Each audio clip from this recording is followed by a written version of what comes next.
E aí, gente, era nem Science aqui. No episódio de hoje a gente vai falar sobre o que é neuromarketing. Eu já falei sobre isso no canal, né? Eu também queria transmitir isso no podcast de uma forma mais simples e mais detalhada também. E eu descobri esse tema. Assim, eu já tinha visto coisas no Facebook, grupos faziam propagandas de curso de neuromarketing falando que ia aumentar suas vendas, ia fazer você um vendedor extremamente melhor. E usaram neurociência pra isso, psicologia.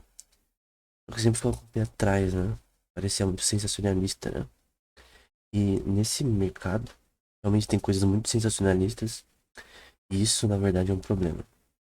Que eu vou falar pra frente, né? Mas eu me interessei realmente para estudar o tema. Eu não sabia nada sobre o tema. Quando eu fiz um curso do Thomas Ransoi, no Coursera, né? Tá na descrição ele. E ele escreveu um livro que é um dos primeiros, não sei se é o primeiro, sobre neuromarketing em si, do ponto de vista acadêmico, né?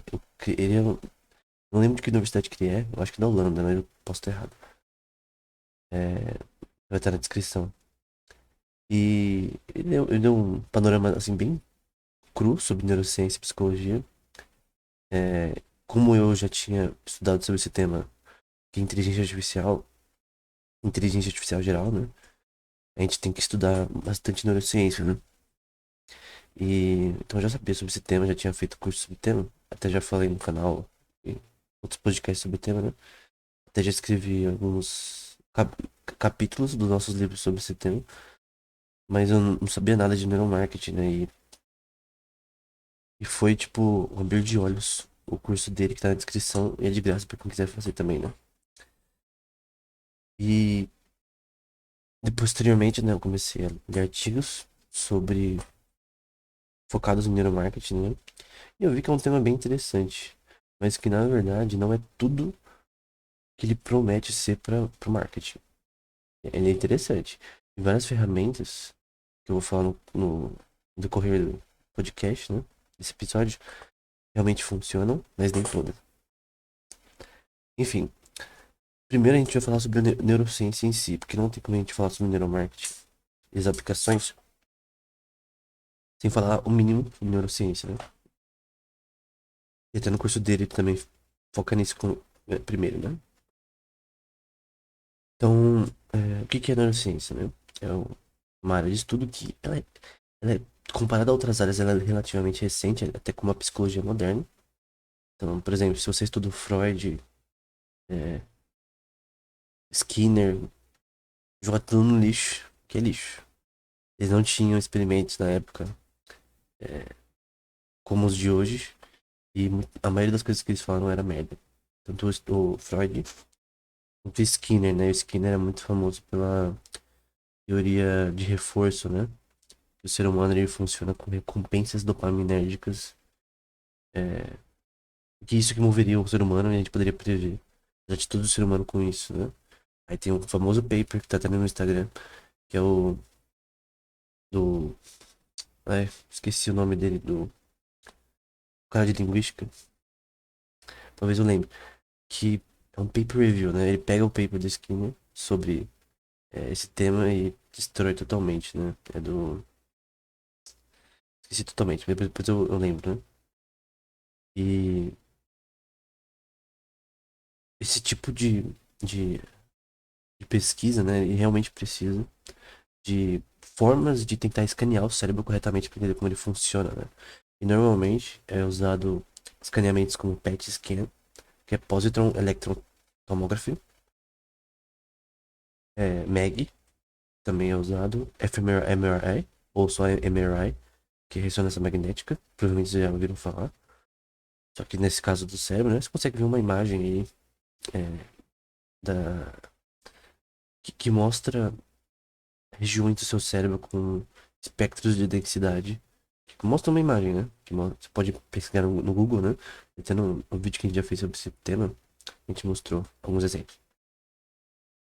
E além disso, a gente tem o Bold, a gente tem várias outras ferramentas para ver como o cérebro funciona por dentro, né?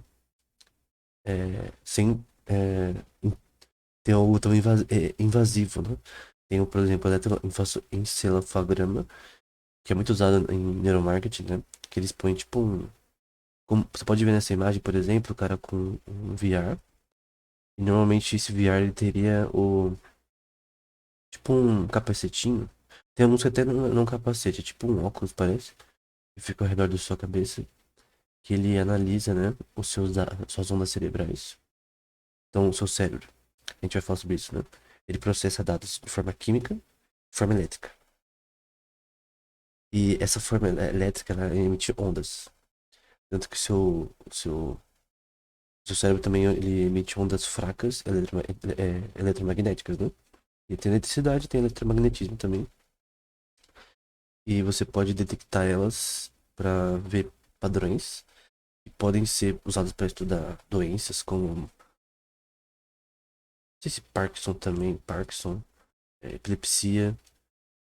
Epilepsia, se você for ver os padrões de eletroencefalograma do paciente, tipo, são picos tryhard, sabe?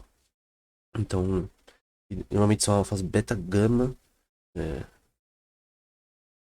delta, um monte de tipo de onda, né? Que se analisa, né? Qual o problema? Eu lembro de um professor meu falando sobre isso. Ele. O eletroencefalograma, né? Ele é muito superficial, né? Então ele só pega as ondas que estão na superfície da estrutura cerebral, né? Então, tem coisas que estão mais ali fundo, né? Então, tipo, não tem como um negócio que você fica na sua cabeça detectar. Então, tem um que eu até tenho medo, assim, de olhar. É o Transcranial Magnetic Stimulation, né? Que é... O cara, eles abrem a sua cabeça, literalmente. Os médicos, né? Colocam eletrodos, que é tipo um quadrado. Uns eletrodos lá, bonitinho. E... Enquanto você faz compras, né? Quando você faz as compras lá num site pra testar, eles analisam que áreas do seu cérebro ficam ativas. Então é mais ou menos isso. Quando eu tô falando também, você pode ver nessa imagem, por exemplo, que o cara tá usando uma ferramenta de eye tracking também. Tem essas partes que estão é, meio, meio amareladas ali, ali é onde as pessoas estão olhando com foco, né? O eye tracking é uma ferramenta que olha, que ele analisa onde você tá olhando. É muito usado em psicologia, vários experimentos de psicologia usam ferramentas de eye tracking, né? Ele consegue ver onde seu olho tá olhando. É, durante a sua experiência como consumidor. E aí, o que a empresa pode usar isso? Isso é realmente útil. Ela pode usar para analisar durante a experiência do consumidor qual que é o foco deles ao longo dessa experiência, né? No mercado, no shopping, para ver o que eles realmente se interessam, né? Então, é útil para mercados, lojas e também sites, né? Faz a mesma coisa em sites também, você consegue ver qual que é o foco das pessoas. É útil. É diferente de ter. Normalmente a gente usa design para isso, né? Design é, na parte de desenho, né? Parte gráfica, pra fazer as pessoas olharem pra uma certa direção, né? Mas mesmo assim, essa ferramenta é ainda mais útil. Então, normalmente, a ferramenta mais útil de neuromarketing é essa de eye tracking, com esse VR da vida. O eletroencefalograma são normalmente é chamado de Mobile Brain Monitors, que eu creio que tem um celular também que analisa aí os dados que...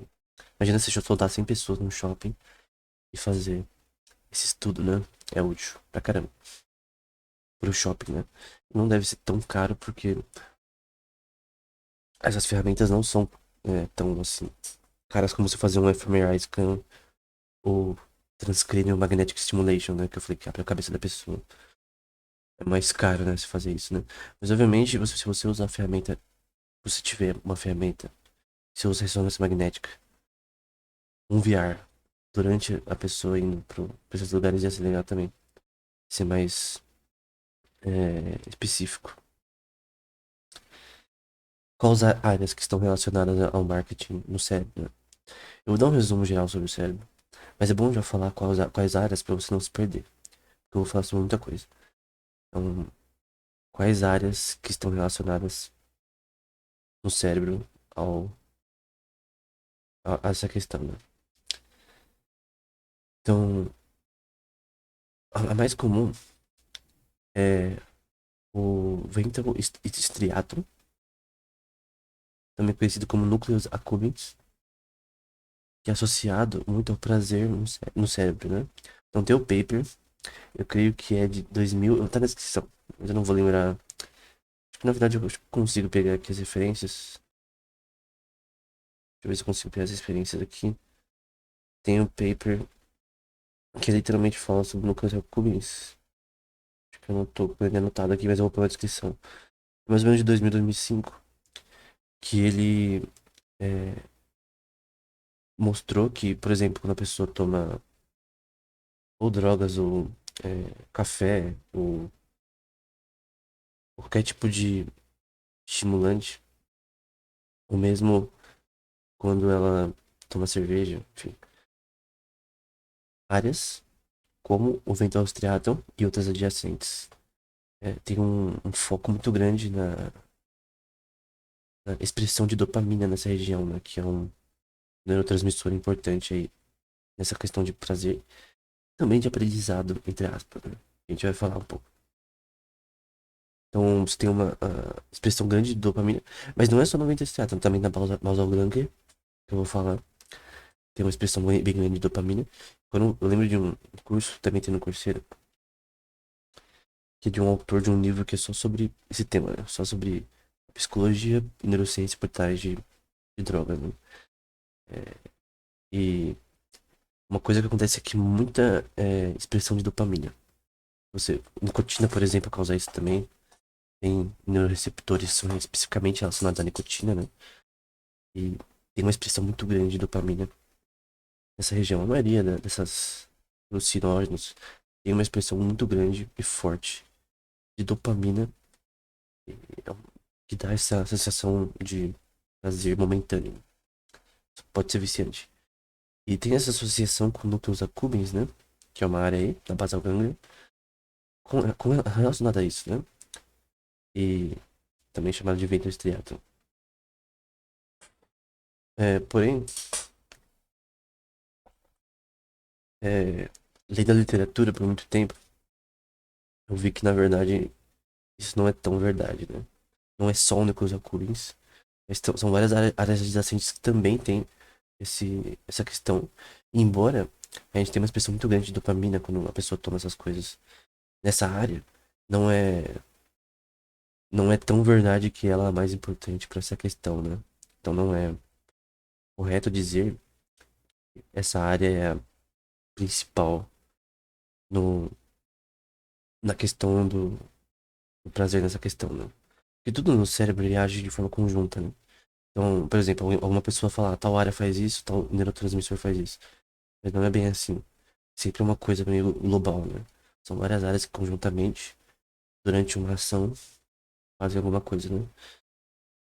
Tem outra área que eu vou falar depois, que é na parte pré-dorso-lateral do cérebro, que estão relacionados à parte de escolhas durante a sua experiência como consumidor, né? Tem até aqui, pegar certinho, deixa eu pegar aqui, que até o autor daquele curso que eu citei, no começo da descrição, ele fala sobre como tem áreas específicas que criam a lealdade de marca, né? Ou a memória de marcas, normalmente a memória está relacionada a uma parte chamada hipocampo, na- no lobo temporal, né? Então, tem várias dessas áreas que elas têm uma importância é, relativamente grande comparada às outras, né? Essa questão, mas antes de falar disso, acho que é melhor eu dar um resumo aí sobre neurociência, né? Então, vamos lá. Quais são as áreas principais do cérebro? Vou dar o resumo mais rápido possível, né? Eu vou fazer um outro episódio só sobre esse tema, né? Quais são as áreas do cérebro principais? Como o cérebro é dividido, né? A gente tem o lobo frontal e é associado normalmente a raciocínio lógico, esse tipo de coisa. A gente tem o lobo occipital que fica lá atrás, que normalmente é só associado à visão. O lobo temporal que é relacionado à memória, coisas como navegação espacial, emoções e linguagem, além de outras funções, né? O, o lobo parietal, que é associado a movimentos motores, que fica a parte do córtex motor ali. E essas são as principais, né? A gente tem que focar no lobo parietal e no lobo occipital e no temporal. O frontal também é importante. Tem uma parte importante ali na decisão de marcas de lobo frontal. Mas vamos focar primeiro nos mais importantes, né? Para nossa questão. Mas antes disso, tem também a divisão do cérebro, né? Tem você cortar o cérebro, pegar ele de frente, pegar um facão e cortar no meio, por cima, né?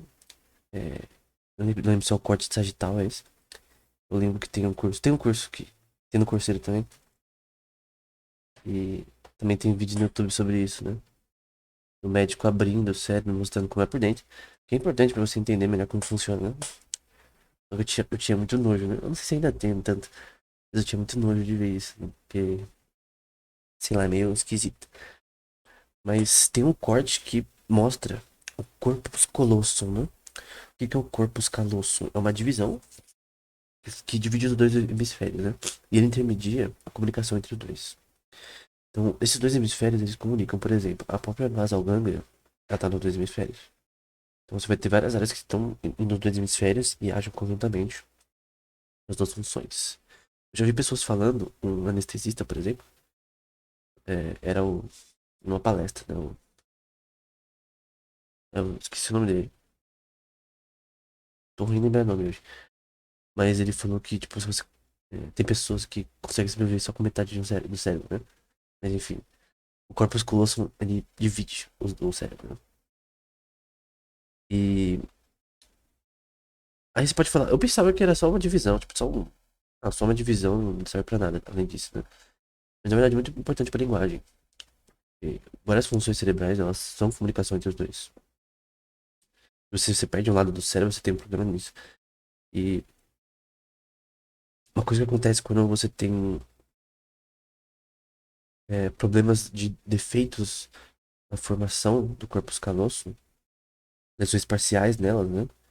A embriogênese, né? Que é a formação desse cérebro durante o feto, né? Que vai formando, né?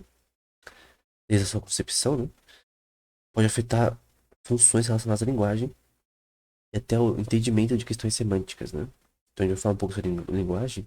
E o corpus callosum também é importante para a linguagem, embora áreas do lobo parietal e do temporal também são, né? O corpus callosum também é importante para a linguagem. Eu já vi papers, eu não sei se deixa na descrição, que são associados, por exemplo, até ao autismo nessa região, né? Com defeitos nessa área, né? Então, é, é importante, né? Ele divide os dois hemisférios. A gente também tem nessa área, né? O, na parte de linguagem, né? Vamos pra parte de linguagem. A gente tem a área de Wernicke, a área de Broca e a área de Geswind. A área de Geswind é menos conhecida, ela é relacionada à audição normalmente. Então, processamento de questão sonora, né? Lesões nessa área podem acabar impactando na sua forma de entender as coisas de forma sonora. A área de Broca e de Wernicke são relacionadas à linguagem. Como descobriram essas áreas? A de Broca e de Wernicke foram médicos com esse nome, cirurgiões, que tiraram essas áreas para tentar curar um paciente aí e que tava com problema e acabaram ferrando a linguagem dele, né? Essas áreas estão atreladas à comunicação, né? A tanto geração de fala como entendimento de fala. Então, por exemplo, quando você quer interpretar um texto, normalmente pode ser a área de Wernicke que está relacionada a isso, né? E a área de Broca a produzir texto, né? Então, problemas nessas áreas podem ferrar você nessa questão de comunicação, o entendimento das pessoas. Tem uma patologia chamada afasia, que é literalmente sobre isso, né? Lesões nessas áreas podem causar falta de entendimento que a pessoa está falando. Às vezes tem vários tipos de afasia, mas tem aquela que, por exemplo, você entende o que a pessoa está falando, mas não consegue reproduzir o que você quer falar. Às vezes você não entende o que a pessoa está falando, consegue reproduzir o que quer falar. Ou você não entende nada nenhum dos dois. Enfim, é um problema. Não tem uma solução no momento. Nosso entendimento aí de neurociência é muito cru ainda, por incrível que pareça. Não digo cru, é realmente cru. Eu não, não é pra hoje esse tema, né? As pessoas nem entendem o que é consciência ainda. Do ponto de vista da neurociência, mas enfim. Mas, então, a gente tem a área de Broca, Wernicke, Geswind e o corpus callosum aí relacionados à linguagem. E áreas adjacentes, né? Que intermediam a comunicação entre essas coisas, né? Você pode falar, então só essa área faz isso. Não, uma coisa global. Como você se comunica, várias áreas estão sendo ativas, né? Nesse momento, no meu cérebro, por exemplo, várias áreas estão ativas conjuntamente. Então seria errado falar que só essas áreas produzem a linguagem, né? Uma coisa global. Até porque eu tô movendo minha boca com áreas do córtex motor, então, enfim. Várias áreas são importantes para comunicação, e se você ter problema nessas áreas, também vai ter problema na linguagem. Que é uma parte importante também do neuromarketing, porque você precisa interpretar texto quando você vai, por exemplo, comprar alguma coisa, de repente, interpretar um rótulo, interpretar coisas relacionadas a isso. Isso não é útil na parte de vista do vendedor, mas é importante pra gente entender como as pessoas, por exemplo, é, na prática, psicologicamente, entendem como se comunicar, né? Entender o que a gente tá falando. A parte de venda, né? Embora na prática não seja tão útil. Mas pra quem é psicologia. Então a gente tem áreas como a basal ganglia, que é relacionada a muitas coisas. Ela é dividida por hipotálamo, caudate núcleos, globos pálidos, núcleo subtalâmico e substância negra. Substância negra que é muito relacionada ao de Parkinson, se não me engano. Se não me engano, o núcleo subtalâmico ou globos pálidos é relacionado ao Alzheimer. Mas não somente. Eu acho que eu tô errado. É a mal de Parkinson e. Não lembro outro. Sei que substância negra, se não me engano, é relacionado ao mal de Parkinson, né? Mas um deles também é relacionado ao Alzheimer. E a basal ganglia serve para movimentos voluntários, né? Intermedia movimentos voluntários com a ajuda do cerebelo. Cerebelo que é muito importante para a memória motora de longo prazo, né? Você lembra como andar de bicicleta, com certeza o cerebelo tem uma razão nisso. Tanto que problemas no cerebelo, como atrofia causada por bebida alcoólica, por exemplo. Você bebe muita bebida alcoólica por muito tempo, né? De forma desordenada, é claro. Extremamente desordenada. Você pode ter uma atrofia no cerebelo que vai. Você pegar uma imagem, tem até no meu Instagram, uma imagem, né? Que literalmente ficam buracos no cerebelo. Que você pega o cerebelo, ele parece umas arvorezinhas dentro, né? E meio que ficam uns buracos que, obviamente, vão capacitar o seu movimento motor, né? Que muito da sua memória motora vai simplesmente sumir, ou até a capacidade motora vai sumir. E pra você aprender isso de novo vai ser difícil, até impossível em alguns casos. Tem forma de você crescer de novo o cerebelo, né? Eu não sei se você conseguisse. Não é regenerável, né? Mas não tem como. Algumas coisas simplesmente não voltam se você tira do cérebro, né? Então, essa é a questão, né? O cérebro é muito importante para movimentos motores, como a trofeus. Normalmente a gente vê para que uma parte do cérebro funcione, quando a gente tira ela, ou dá um problema nela, a gente vê que ela é importante para alguma coisa. Então, tanto o cerebelo, basal ganglia, lembrando que o cerebelo também é importante para movimentos involuntários. E, por exemplo, a medula, por exemplo, vai intermediar aí coisas relacionadas ao controle do seu coração, batimentos cardíacos, coisas do tipo. Tem uma parte ali, eu não lembro se é medula mesmo. Controla a sua temperatura corporal. Problemas ali pode dar hipotermia.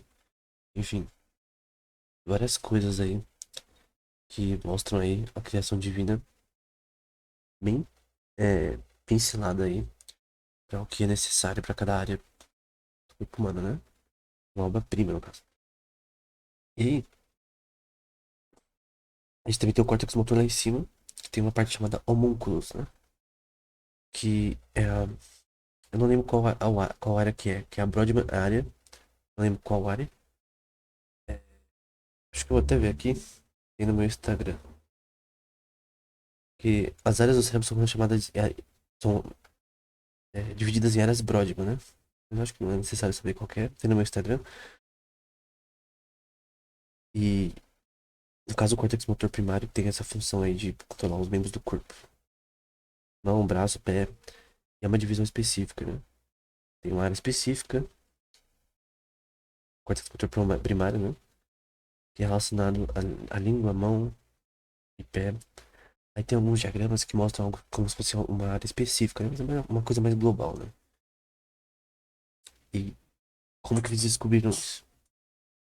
Pegando eletrodos, colocando nessa área, só mexia a mão e via que aquela área dava sinal, né? Então, tem o tálamo também, que também está na basal ganglia, que é relacionado à consciência, né? E ela intermedia a comunicação entre várias áreas do cérebro, que chama de pathways. São caminhos que, cérebro, que, que são feitos para qualquer função cerebral. E, no caso, o tálamo ele é muito importante para a consciência humana, né? Tanto que, tanto o hipotálamo, o tálamo e regiões talamocórticas, né? Não só o tálamo, porque tinham pessoas que talvez criam. O tálamo era tipo um botão para desligar a consciência, né? E ali que a consciência estava presente. Mas isso não é tão verdade, porque qual que é a questão? Medicamentos como Prosofol, eles bloqueiam neurotransmissores como o GABA e NMDA. Então esse Prosofol ele bloqueia esses neuroreceptores, já vou falar sobre isso. E aí faz você ficar inconsciente. Tem níveis de inconsciência, se não me engano é 3 níveis. Tem um paper do Brown vai falar isso, vou deixar na descrição. Eu fiz um vídeo desse paper e ele te deixa consciente, né? Que bloqueia esses neurotransmissores nas regiões do tálamo, relacionado ao tálamo, né? Então, como essa área é específica, para deixar a pessoa consciente, né? As pessoas vêm dizendo se é ali que tá consciência, né? Mas isso não é tão verdade. Então, aqui como o tálamo ele é importante para várias comunicações do cérebro, então deixa eu estar consciente, né? Como se desligasse a comunicação principal de todas as áreas, né? Então, tem essa questão aí. O núcleo accumbens, como eu falei antes, é chamado de Weissenstein.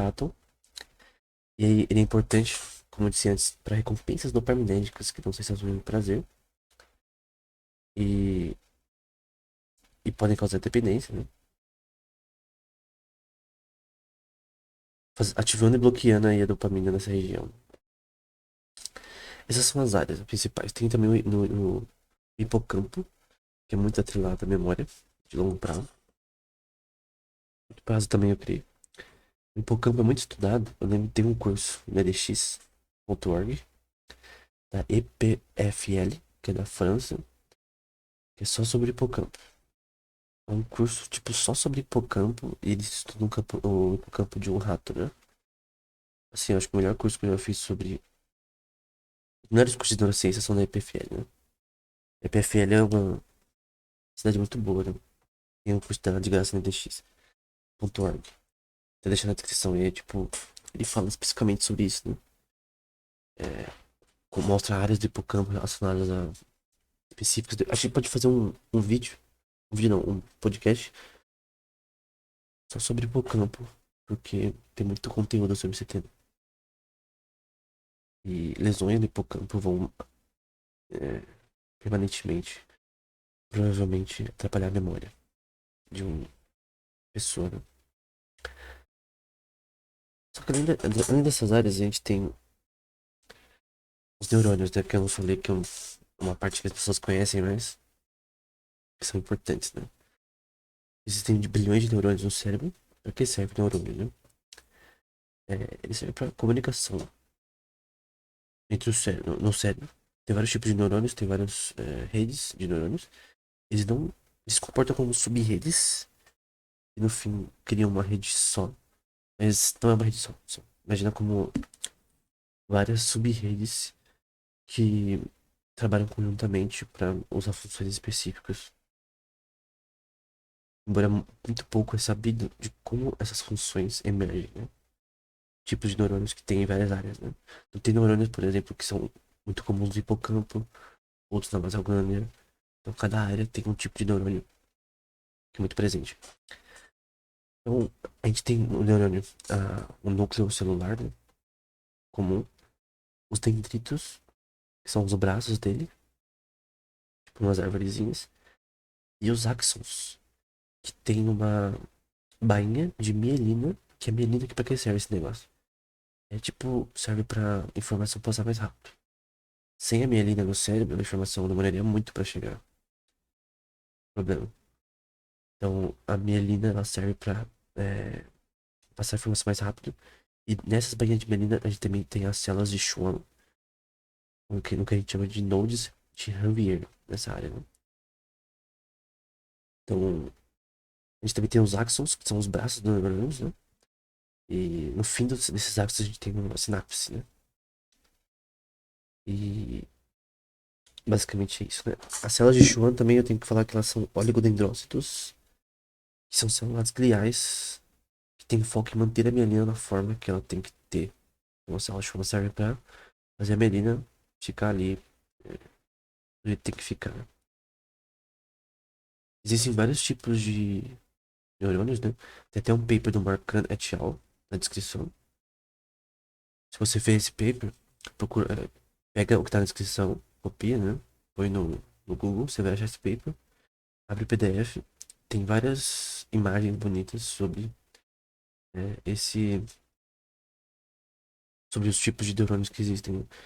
E até os autores desse paper, ele dá um curso na EPFL no ndx.org, né? Então, imagina, tipo, um cara de um paper muito conhecido dando curso, um curso muito bom, por sinal, né? NDX. Tem muito curso no NDX no Coursera, né? Incrível que pareça, às vezes é melhor curso do Coursera no NDX, às vezes tem dá uma introdução melhor que a sua própria faculdade. Não que substitua, né? Mas dá um pontapé legal. Então existem classificações diferentes para neurônios, né? Como no hipocampo, por exemplo, os neurônios piramidais são conhecidos. Eu não acho que parece uma pirâmide, mas enfim, é chamado assim. Basket cells, nest bucket cells, que parece tipo uma rede. Células de Martinotti, células de chandelier, tipo estrela, enfim, tem vários tipos de redes de neurônios que são descritas pela forma que a topologia deles é composta, né? Na sinapse, que fica na ponta de cada axônio dos neurônios, né, de cada bracinho, a gente tem uma bolsa, que é chamada de bolsa sináptica, e entre as duas bolsas que conectam um neurônio com o outro, a gente tem a fenda sináptica, que essa fenda é tipo uma parte que não tem a sinapse, né? Imagina duas bolsas, só que elas não se tocam. E essas bolsas, elas contêm, vamos supor que sejam caixas, tem os neurotransmissores. E os neurotransmissores tem vários, que eu já vou falar. E essas bolsas, elas passam pelo axon, né? Essa informação. E ela desce, antes de sair da sinapse, pelos canais de voltagem. Tem os de cálcio, potássio e tem os de íons. Que pelo nível de potássio, cálcio, sódio que você tem nessas regiões, acho que sódio é na quantidade de íons, você vai ter abertura o fechamento desses canais de potássio. Então a gente tem a bolsa. Imagina como se fosse um portão. E portão tem as pessoas, por exemplo, que querem passar. Que seriam os neurotransmissores, né? Quando tá fechado você não consegue, quando tá aberto você consegue. Obviamente, se você toma uma substância que abre esses portões muito, vai ter uma passagem maior. Por exemplo, de dopamina. Se for uma, sei lá, nicotina, por exemplo, cigarro. Vai dar uma sensação de prazer, né? Porque abriu essas passagens muito, né? Ou alguns porque fecha, mas enfim. Então esses canais de potássio, cálcio e íons, que são regulados por causa do potássio e sódio, né? Regulam aí a passagem de neurotransmissores. E se passam esses neurotransmissores, né, por esses canais, eles passam a fenda sináptica e aí eles vão para os receptores, né? Lembrando que a gente está falando de um ambiente aquoso, né? É um ambiente que ele tem uma porcentagem líquida de viscosidade ali que, tipo, porque eu tô falando fenda sináptica, mas o neurotransmissor não cai. E passa como se fosse nadando. Sei que é um exemplo bem tosco, mas é isso, né? E aí eles vão pros neuroreceptores, né? Que é a gente chama de na densidade pós-sináptica, né? Os neuroreceptores, eles pegam esse neurotransmissor e passam pra frente. Como se fosse uma correnteza, né? Vai de uma pra outra. Então passa pelos canais de íons e vai para os neuroreceptores, né? Tem basicamente isso. E é possível você bloquear esses canais. Então, e até para tratar algumas doenças, né? Tem os blockers, né? Por exemplo, para Alzheimer e tuberculose, é usado alguns blockers para bloquear canais específicos para não ter uma passagem de neurotransmissores tão grande, né? Então, você bloqueia alguns neurotransmissores específicos para não passar. É, o tratamento de algumas doenças, né? Alguns bloqueadores comuns, de potássio, por exemplo, são cloroquina, ketoconazole, clofazimine, o canal de potássio, né? No de sódio tem o ambrexol, carbamazepine e o ácido valproico, né? Os de potássio e os de cálcio, né? Eu não coloquei o de íons aqui, mas deve ter blocos também. Não, tem. Eu anotei aqui, perdão. Eu já falei do de potássio e de cálcio, né? O de íon, do canal de íon, que também vai permitir a passagem de neurotransmissores, é o alprazolam, repaglinide e amlodipine, entre outros. Então, esses três canais têm blockers que podem ser usados para tratamentos específicos. E aí, depois de passar por esses canais, né, a gente tem aí a transmissão sendo feita. E agora, como que. Beleza, entendi que isso daí passa informação no cérebro, mas como que isso gera, por exemplo, memória? Eu lembrar que meu cachorro mijou ontem na rua. É muito mais complexo isso, né? A gente não tem como explicar. Eu não tenho como explicar. Não existe uma explicação para como essa rede de neurônios e de neurotransmissores e receptores criam informação. Como eles geram informação, como ela é gerada na prática, matematicamente. Você só sabe que são importantes para algumas coisas. Então, tem a parte de consciência que é muito mais complexa do que parece, né? É... Mas você pode falar, mas pô, eu vi uma imagem dessa renda sináptica. Alguns neurotransmissores não escapam alguns neurotransmissores não escapam dos neuroreceptores. Sim. Então, tem até vezes mostrando que às vezes o neuroreceptor ele cai pra fora. O neurotransmissor cai pra fora do neurotransmissor. Ele desce da bolsa, mas ele não vai pro neurotransmissor certinho. Só que tem um coletor e a criação de Deus é perfeita assim. Tem um negócio lá, um coletor que não deixa ele ser desperdiçado. Nunca é desperdiçado, normalmente, que é neurotransmissor. Existem diversos tipos de neurotransmissores como GABA, glicina e glutamato, que são aminoácidos, serotonina, norepinefrina, epinefrina, dopamina e histamina, são os monoamidos, além da acetilcolina e endorfina. Aí, somente em cursos de neuromarketing, talvez, eles colocam lá, no Facebook, por exemplo, dopamina faz tal coisa, acetilcolina faz tal coisa. Enfim, isso não é verdade. É muito errado você pegar um neurotransmissor e falar que ele tem uma função geral pra criação de prazer ou qualquer tipo de coisa. Não é porque a dopamina é relacionada a isso, que é só a dopamina que faz isso. Que saber isso vai ser útil pra vendas. Saber que a dopamina não é tudo que as pessoas pensam, porque elas acham que uma pessoa diz que a dopamina faz isso, acabou. Ah, um paper diz isso, acabou. Não é assim que a ciência funciona, né? É, não é porque um paper diz que a dopamina faz tal coisa. Porque se você, por exemplo, ler 30 papers sobre aprendizado relacionado à dopamina, coisas relacionadas à dopamina, vai ver que tem muitas contradições entre eles, né?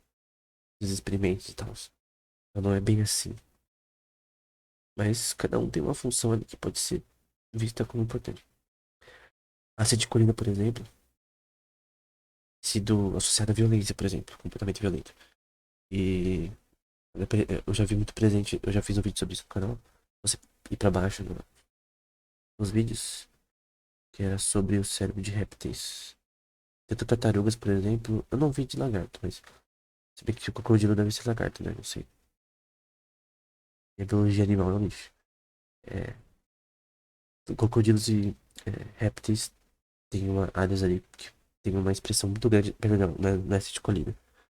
É serotonina. Acetilcolina eu acho que é na tartaruga. Mas crocodilo, por exemplo, tinha uma região ali muito focada em serotonina. E a interpretação de alguns era que isso mostrava o comportamento violento de crocodilos, né? Mas eu não sinto que só isso pode explicar o comportamento de um ser vivo, né? Mas enfim, além dos neurotransmissores, a gente tem os receptores para cada um desses neurotransmissores, né? Como o NMDA, AMPA, kainato, glutamato, H1, H2, H3 para histamina e os receptores focados em acetilcolina, como os Nicotic Acetylcholine Receptors, são focados aí em nicotina atrelada à acetilcolina, né? E todos esses aí juntos, né? Tem funções metabólicas, regulatórias e funcionais para o cérebro, né? O metabolismo meio que a entropia relacionada ao que está acontecendo de forma energética no seu cérebro, que faz ele funcionar, né? Senão você morre. Funções metabólicas são funções proteicas que vão acontecendo, né? De forma catalítica, né? E são reações químicas e deixam você vivo, né? Faz o cérebro funcionar corretamente, né? É, beleza. Agora que a gente já tem neurotransmissores, vamos para olfato, né? E trabalha com perfumaria, esse é útil, né? Comida também. Eu lembro de um documentário, né, que mostrava que as pessoas tinham tendência a comprar mais de um produto numa barraquinha se o cheiro desse produto ia longe. Ou um é, ventilador, por exemplo. Fazer o cheiro de longe. Mas mais pessoas na área de circunferência da sua barraquinha e na sua loja. Se o cheiro estiver bom, né? Por incrível que pareça, a gente consegue diferenciar o cheiro de queimado, o cheiro de comida boa, comida ruim. E, por exemplo, que comida que é linguiça, frango, macarrão, a gente consegue cheirar e entender. É disso que a gente vai falar agora, né? Então, quando você cheira alguma coisa, sobe pelo seu nariz, a cavidade nasal, e a gente tem lá essa parte não tá no cérebro, ela tá acoplada na sua. Na sua. No seu crânio. E no seu crânio, bem na ponta, entre a cavidade nasal e o crânio, vai ter o bulbo olfatório. E o trato olfatório que tá acoplado, grudado no seu crânio. Ele não tá dentro do cérebro, tecnicamente. Que são nervos olfativos. Que tem nervo pelo seu corpo todo, relacionado ao cérebro, né? Sua espinha, enfim. Mas esse nervo é relacionado a sentir o- os odores, né? O odor, ele sobe de uma forma química, né? Então, todo odor que ele é exalado são partículas que vão no ar, né? Que é uma química. Você cheira, por exemplo, perfume, é uma química. É uma química que é exalada daquele objeto. Acho que a maioria dos objetos tem um cheiro. E aí, no caso, quando ela chega nesse bulbo olfatório, esse, essa parte química ela é convertida depois pro cérebro. E, tem as partes a parte químicas e eletroquímicas que pegam essa informação e convertem para eletricidade. Porque o seu cérebro só interpreta informação com eletricidade, né? E aí é convertido em eletricidade, a parte química, bem rápida, né? Obviamente. E aí ele interpreta qual cheiro é, né? Se você já conhece aquele cheiro, você já vai ter uma memória. Talvez o seu hipocampo, não sei. Alterado aquele cheiro, né? Mas você consegue identificar qual cheiro é, né? Alguém muito trabalha com perfumaria, algo do tipo, talvez tenha uma noção muito grande da diferença de cheiro de várias coisas, né? Com comida também. Muito importante pro paladar também. Mas tem uma configuração muito complexa, gigante, química, de percepções olfativas, né? Eu não lembro o número, mas é simplesmente enorme. Então, tem várias combinações químicas, códigos que o seu cérebro usa para identificar, por exemplo, a diferença entre miojo queimado e miojo de galinha não queimado. É, enfim, existe um código olfativo complexo para os seres humanos processar o odor. Tá sentindo? Traumatismo craniano. Ele tomou sei lá, um canguru te deu um chute na testa, forte. E aí, seu cérebro, ele balançou muito. Vamos supor. Então, traumatismo craniano. Esse é o melhor exemplo que eu consigo pegar. Traumatismo craniano. E aí, seu cérebro deu uma balançada. E aí, o seu bulbo olfatório, ele. Vamos supor que ele descolou. Ele pode descolar. O cérebro tá no lugar de volta, mas descolou o seu bulbo olfatório. Pode descolar. E aí, você perde por um tempo, pelos 2 ou 3 meses, o seu olfato. Mas por incrível que pareça, eu acho isso interessante. Que o bulbo olfatório, ele regenera. Outras partes do cérebro não regeneram, mas o bulbo olfatório regenera. E aí, depois de 2 ou 3 meses, você volta a ter o seu olfato restaurado. Tem também a parte de visão e audição, que na parte occipital, né, tem a área comumente conhecida chamada V1, V2, V3, V4, V5. Por exemplo, no lobo temporal médio, como no hipocampo no giro frontal, a gente tem coisas como reconhecimento facial. Tem pessoas com isso, né, como doenças como prognósia, que a pessoa não consegue reconhecer rostos conhecidos. Outras áreas também, como o giro fusiforme e o FA, que é a área da face occipital. Normalmente no lado direito, mas sempre tem uma bilateralização, né, nessa questão. No reconhecimento de nomes, por exemplo. Não, perdão, pelo reconhecimento facial. O giro fusiforme, por exemplo, é muito conhecido nisso. O de nomes é associado ao giro frontal superior, inferior e médio. Reconhecimento de objetos e segmentação de imagens, que é importante, por exemplo, para a inteligência artificial em jogos. E atenção. É, é o giro frontal, inferior, superior, médio.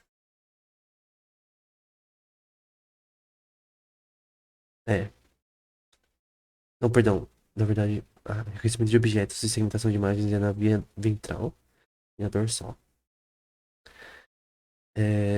Que tem imagens mostrando, é bem simples de ver na imagem. Eu não vou focar muito nisso, Mas tem um problema chamado prosopagnosia, que é dificuldade de reconhecer rostos.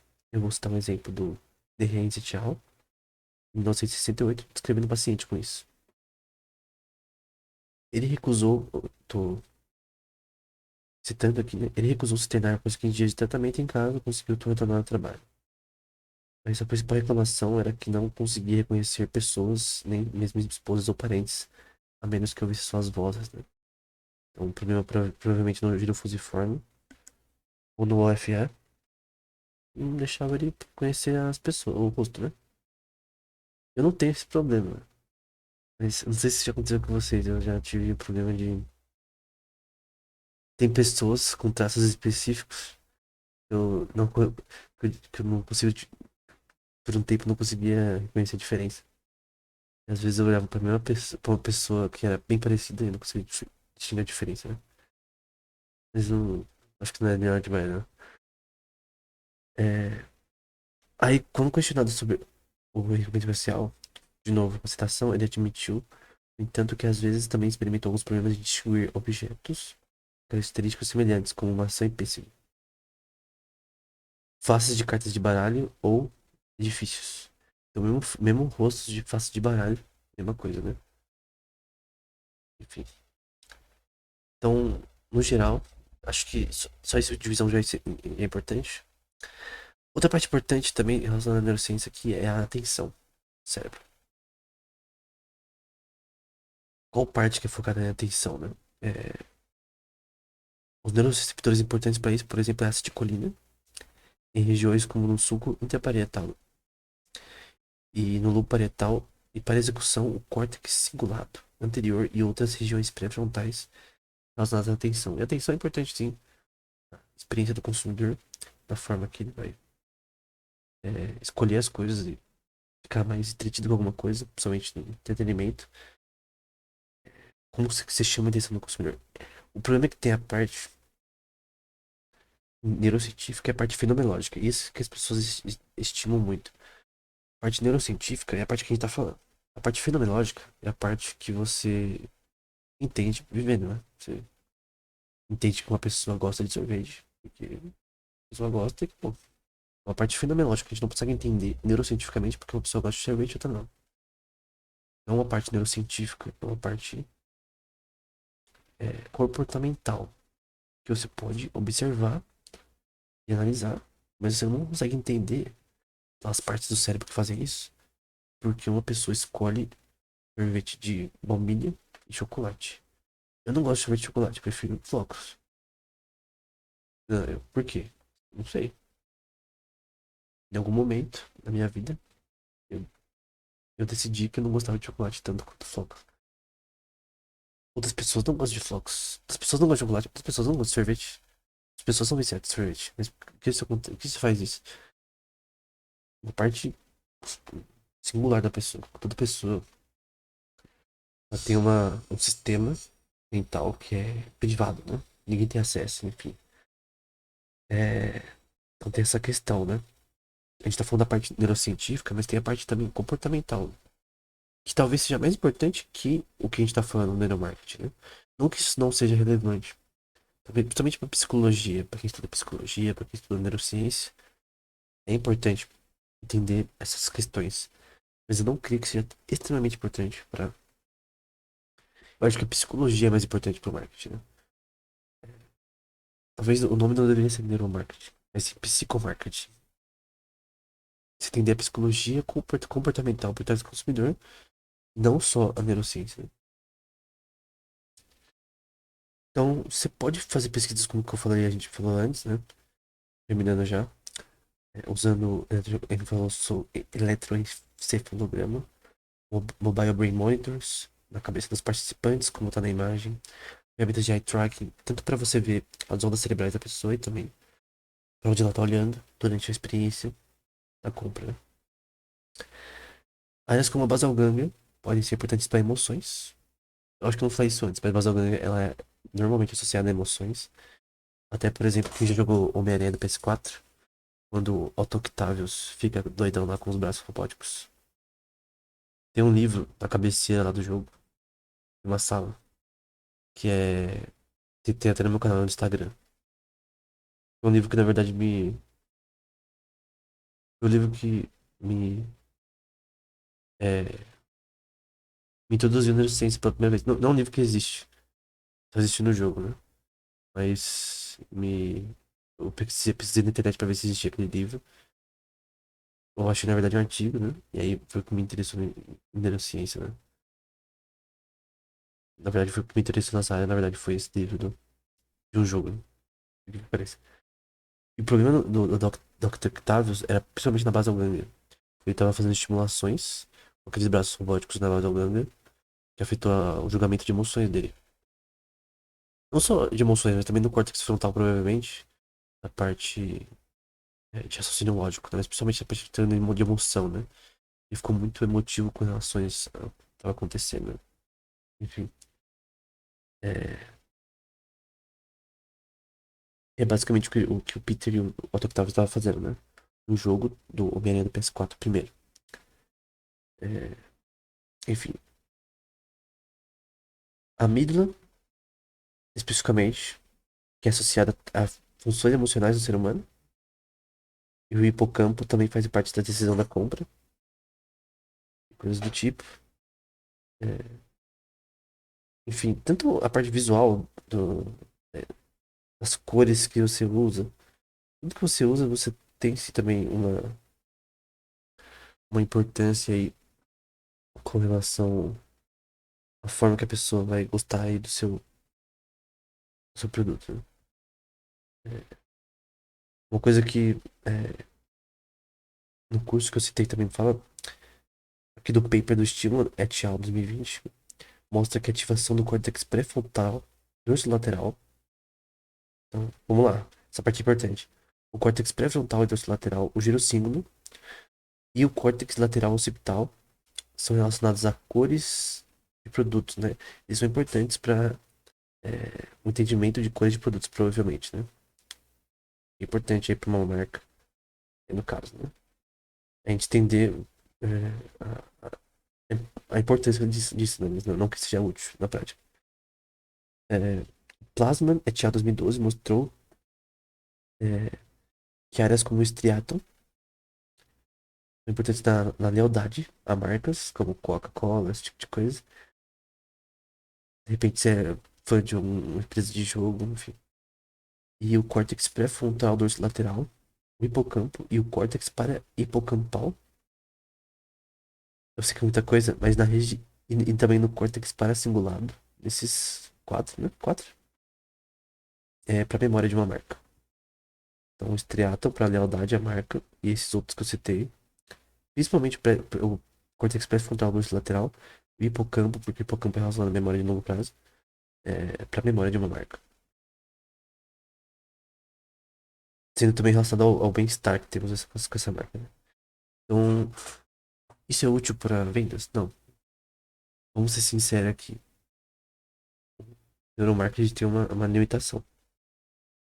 O que é útil no neuromarketing, esses experimentos práticos que a gente pode fazer, como eye tracking, como ver sim que áreas estão. Eu acho que tudo isso é importante para a área de vendas também.